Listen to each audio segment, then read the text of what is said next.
Tu souhaites te lancer sur Amazon, mais tu ne sais pas quel business model choisir. On entend parler de private label, d'achat-revente, mais concrètement, lequel est le mieux? Dans cette vidéo, je vais te comparer ces deux business que je trouve hyper intéressants à lancer sur Amazon. Je vais te présenter les avantages, les inconvénients, et à la fin de la vidéo, je te donnerai mon avis sur quel business je lancerai pour démarrer mon activité sur Amazon. On voit ça juste après le générique. Alors on y va, c'est parti!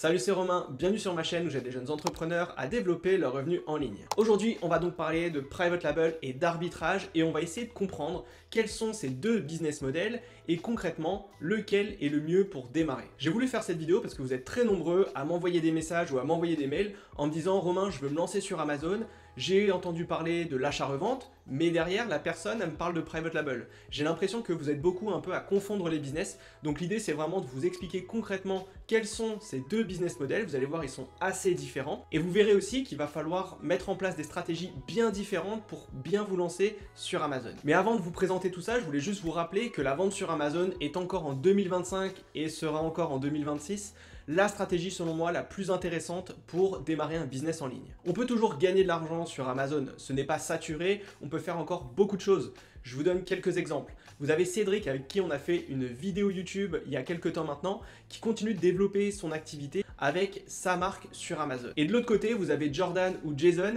qui se sont lancés en arbitrage et qui atteignent déjà quasiment 25 000 € de chiffre d'affaires, alors qu'ils se sont lancés pour Jordan il y a 4 mois et pour Jason il y a un peu plus de 8 mois. Donc c'est tout à fait possible. D'ailleurs, si vous voulez que je fasse des interviews de Jason et Jordan, mettez-moi Jason et Jordan dans les commentaires de la vidéo, parce qu'ils sont un peu timides et ils veulent pas se montrer sur YouTube, mais si on voit que la communauté veut les entendre, eh bien ça me permettra de les pousser à faire une vidéo. Donc tu vas comprendre qu'il y a vraiment deux business à lancer. On parle d'arbitrage, donc d'achat-revente de marques existantes, et du private label. On va d'ailleurs démarrer tout de suite par le private label. Le private label, c'est tout simplement le fait de créer ta propre marque et de revendre tes propres produits sur Amazon. Ici, on est donc dans une stratégie de création de marque. Donc tu vas créer ton positionnement, ton logo, tu vas créer ton offre, tu vas chercher un fournisseur, tu vas être le maître de absolument toute la supply chain autour de ton produit. Tu ne vas donc pas revendre de produits d'autres marques. L'objectif de ce business, c'est de trouver une niche de marché sur Amazon, ensuite de développer une offre produit bien différenciée de ce qui existe déjà sur Amazon. On va le faire avec un fournisseur que l'on va probablement trouver sur Alibaba. On va concevoir toute cette offre, on va acheter des quantités, on va envoyer tout ça dans les entrepôts Amazon et on va faire un lancement de notre produit pour commencer à faire des ventes. Avec un business de ce style, tu vas pouvoir scaler ton business assez rapidement.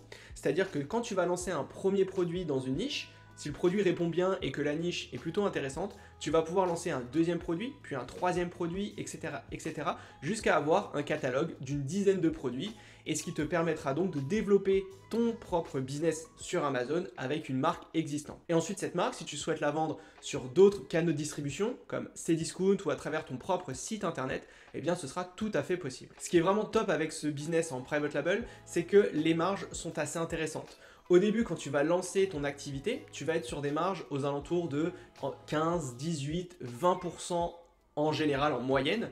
Et ensuite, plus tu vas développer de produits et plus tu vas en acheter auprès de ton fournisseur, eh bien tu vas pouvoir faire monter ta marge jusqu'à atteindre 22, 25, 30% parfois sur certains produits. Et ça c'est cool parce que tu es le seul sur le listing, c'est-à-dire qu'il n'y a que toi qui va être sur le listing Amazon, donc c'est toi qui vas gérer ton positionnement prix. Il n'y a donc pas de guerre de prix puisque tu es le seul vendeur sur le listing.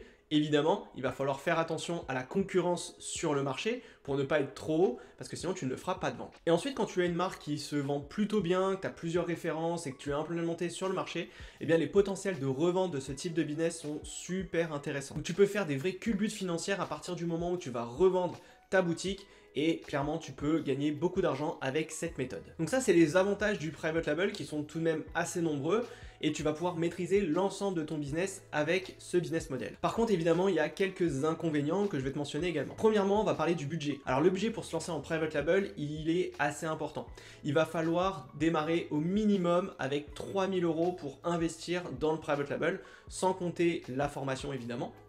Mais du coup, ça met tout de suite une barrière à l'entrée. C'est-à-dire que toutes les personnes qui ne vont pas pouvoir mettre autant d'investissement pour démarrer, eh bien, ils ne se lanceront pas en private label. Mais c'est comme tout, plus le budget augmente, plus tu mets des barrières à l'entrée et plus tu seras tranquille. C'est la raison pour laquelle je trouve que le private label, c'est encore pour moi la meilleure méthode pour se lancer sur Amazon, puisque vous avez de nombreuses personnes qui ne vont pas se lancer du fait du budget. Le deuxième inconvénient, entre guillemets, c'est que ça va demander un peu plus de travail que l'arbitrage. En effet, quand tu lances un business en private label, eh bien il va falloir identifier une niche, il va falloir faire une analyse de marché, on va devoir déposer une marque, créer un branding, créer un produit, etc., etc.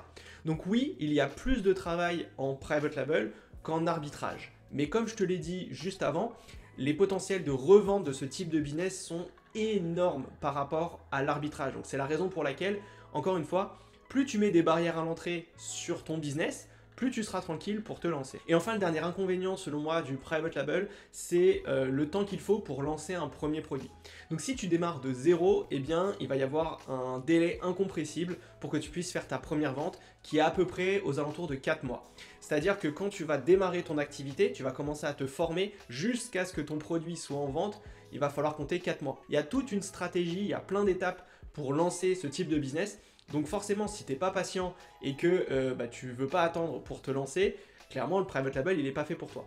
En revanche, pour toutes celles et ceux qui ont le temps, qui ne sont pas pressés, qui veulent lancer un vrai business stable, pour moi, le private label, c'est encore le meilleur moyen pour te lancer. Le private label est donc un business hyper complet qui va demander un peu plus de travail que l'arbitrage, mais qui te permettra potentiellement de générer entre 3 et 5 à 6 000 euros de bénéfices au bout de quelques semaines avec ton premier produit. Donc c'est tout à fait possible et ça te permettra déjà de construire un business ultra stable. On passe maintenant à l'achat-revente sur Amazon. Comme tu le sais, l'achat-revente, je l'ai lancé il y a maintenant à peu près 1 an et demi et là aussi c'est un business qui est super intéressant à mettre en place sur Amazon. L'idée est simple, tu vas te rendre en magasin ou sur internet et tu vas essayer de trouver des produits qui existent déjà en promotion pour pouvoir les revendre sur Amazon. Ici, on va donc être revendeur de marques qui existent déjà. Tu pourrais par exemple très bien trouver des Playmobil en magasin à moins 70% pendant les soldes et checker sur Amazon si le prix est plus haut et si tu arrives à dégager une marge, eh bien tu peux acheter ces Playmobil, les envoyer à Amazon et les revendre. C'est tout simplement de l'achat-revente de produits. Alors ce business model a plusieurs avantages. Premièrement, tu vas pouvoir te lancer avec un petit budget. Je te prends encore l'exemple de Jason qui a démarré son business avec 500 euros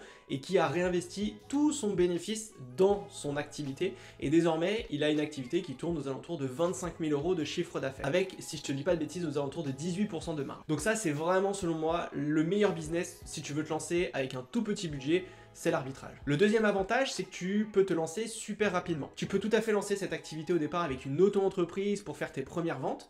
Et donc une auto-entreprise, ça prend une quinzaine de jours à se mettre en place. Ensuite, tu ouvres ton compte Amazon et il te suffit simplement de trouver des produits et les envoyer à Amazon. Donc en vrai, en moins de 30 jours, tu peux te lancer. Et enfin, le dernier gros avantage, selon moi, de ce business model, c'est que tu n'as pas de création de fiches produits, tu n'as pas de création de marque à faire.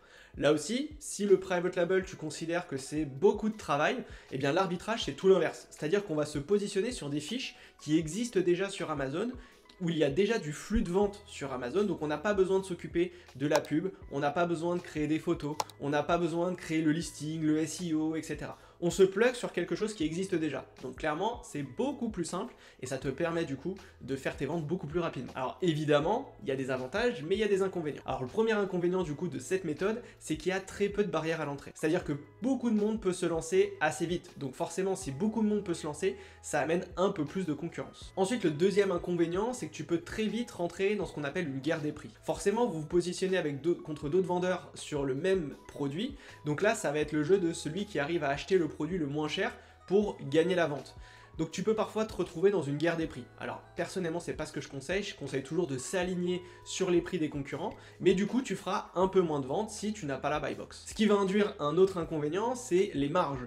Les marges en arbitrage vont être beaucoup plus faibles que ce que tu peux retrouver en private label. Alors là aussi, ça va vraiment dépendre de ton sourcing. Si tu arrives à trouver des produits qui sont complètement déstockés, tu vas pouvoir faire des très grosses marges, mais en moyenne, tu vas tourner sur des marges aux alentours de 15%. D'accord ? Donc là, il va falloir faire du flux, donc ça veut dire vendre beaucoup de produits pour faire de la marge. Si tu ne vends pas beaucoup, tu verras que les marges sont assez faibles. Donc c'est vrai qu'au début, tu peux galérer un petit peu à développer ton activité.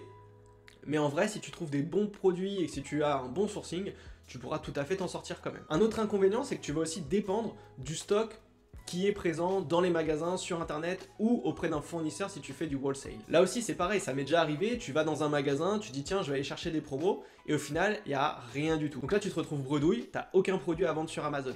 Donc c'est vrai que si tu fais plusieurs magasins et que tu trouves rien, eh bien tu fais pas de chiffre, donc ton business est au point mort. Comme tu peux le voir, ces deux business models sont assez différents et là il va falloir que tu te poses une véritable question pour savoir lequel tu vas démarrer pour lancer ton activité sur Amazon. Car oui, tu peux faire les deux, mais je t'invite d'abord à en cibler un seul pour bien maîtriser le sujet et ensuite tu pourras passer à l'autre. Donc la question à te poser, c'est qu'est-ce que je veux lancer comme type de business et quel budget j'ai à allouer pour me lancer. Si tu veux un business sérieux, avec une vision long terme et que tu veux un jour pouvoir revendre ton activité et aussi que tu as minimum 3 000 € à investir, évidemment, le private label, il est fait pour toi et je te conseille vivement de commencer par ça. Si de l'autre côté, tu n'as pas de budget, tu as moins de 1 000 €, tu veux pas commencer à te prendre la tête à développer une marque, aller chercher un fournisseur à l'autre bout du monde et que tu n'as pas forcément beaucoup de temps pour créer ta propre marque, je vais plutôt te conseiller de faire de l'arbitrage parce que ce sera beaucoup plus simple pour toi pour te lancer. Et évidemment, une fois que tu maîtrises ton sujet, tu peux tester le deuxième business et tu verras qu'au final, tu peux te retrouver avec deux business qui tournent entièrement et ça, tu peux le faire sur le même compte Amazon. Mais dans tous les cas, mon seul conseil là-dedans, ça va être de te lancer. Lance-toi sur Amazon, c'est encore une opportunité incroyable. Tu peux encore gagner de l'argent sur Amazon, mais c'est comme tout, il faut se lancer, il faut se former et tu verras qu'ensuite, tu pourras faire des ventes assez rapidement sur tes activités. Si tu veux aller plus loin, tu as une masterclass pour chacun de ces business, achat-revente, private label qui sont juste en dessous dans la description de cette vidéo. En attendant, je te souhaite une bonne semaine et on se retrouve la semaine prochaine. Ciao!